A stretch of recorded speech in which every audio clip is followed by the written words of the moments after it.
एक गांव के बहुत से लोग तीर्थ यात्रा पर निकले थे। सब अपने अपने धर्म के हिसाब से अपने अपने मकाम के लिए निकले थे। फिलहाल सभी साथ थे। उसमें गांव के गणमान्य जन थे। पंडित था, मौलवी था, पादरी था, मुखिया था, मुखिया का परिवार था, थानेदार था, साहूकार, गांव के और लोग भी थे और साथ में थी एक औरत जिसके बारे में मैं अभी आपको बता दूं कि उसका चरित्र खास ज्यादा अच्छा नहीं था। बहुत बातें बनाई जाती थी उसके चरित्र के बारे में। किसी ने खुद अपनी आंखों से तो नहीं देखा था, लेकिन अगर इतने लोग कह रहे हैं तो गलत नहीं होगा, यही सबका मानना था। अगर एक औरत 4 अलग अलग आदमियों से हंस बोलकर बात करे तो उंगली तो उठेगी ही। समाज है, समाज की मर्यादाएं हैं और आपको मर्यादाओं का पालन करना ही पड़ता है। कोई इस औरत को साथ में ले तो जाना नहीं चाहता था, लेकिन अब ये साथ होली तो रोकते भी कैसे। जत्था आगे आगे चल रहा था, औरत कुछ दूरी बनाए पीछे पीछे चल रही थी। तो सब निकले।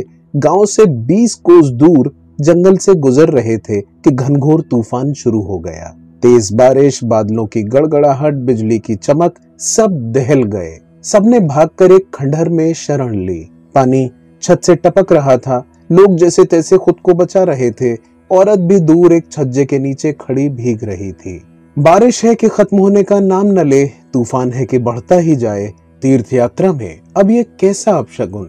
धर्मगुरुओं से पूछा गया, सब क्या जवाब देते। औरत की तरफ उंगली उठा दी, ये कहकर कि ये कुलक्षणी हमारे साथ चल रही है, यही अपशगुन है। इसको अलग करो, तूफान शांत हो जाएगा। चरित्रवान होती तो डरकर चुप हो जाती, लेकिन बदचलन थी तो उसने इस बात का खूब विरोध किया। क्यों? मेरी वजह से ही क्यों? तुम में से भी तो कोई दोषी हो सकता है, मुझ पर ही इल्जाम क्यों? उसके तर्क का जवाब नहीं था।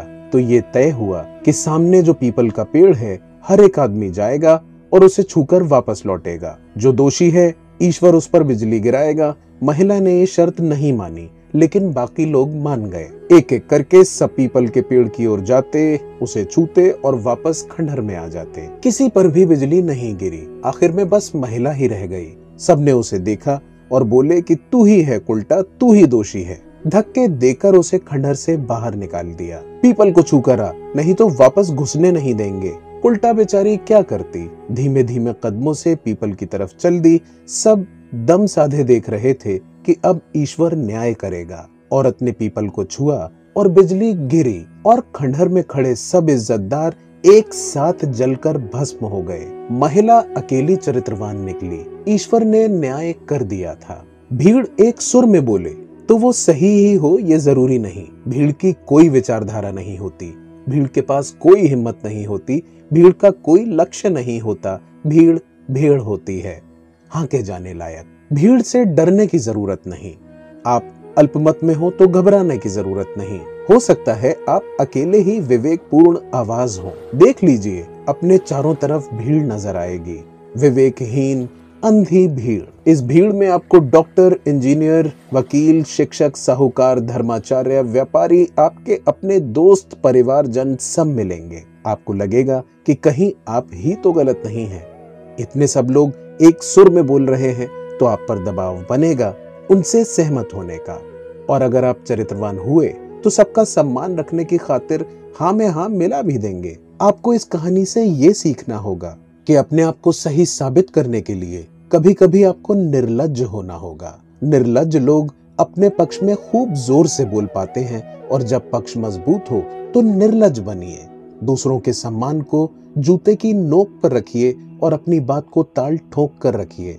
परिवार में कहिए, शादी ब्याह में इकट्ठे हों तो रिश्तेदारों को बताइए, ऑफिस में अपने सहकर्मियों को कहिए, गार्डन में साथ टहलते साथियों को कहिए, ट्रेन में मिली भीड़ को कहिए, जहां भीड़ मिले उसे सुनाइए। अकेली आवाज हो तो भी निर्लज्ज होकर कहिए। खूब जोश से बिना शर्म के अपनी बात रखिए। नैतिकता आपके साथ है, आप चरित्रवान हैं, आप सही हैं, आप जागरूक हैं, आप सोए हुए नहीं हैं, आप हाके नहीं जा रहे हैं, आप पढ़ रहे हैं, आप जानते हैं क्या हो रहा है।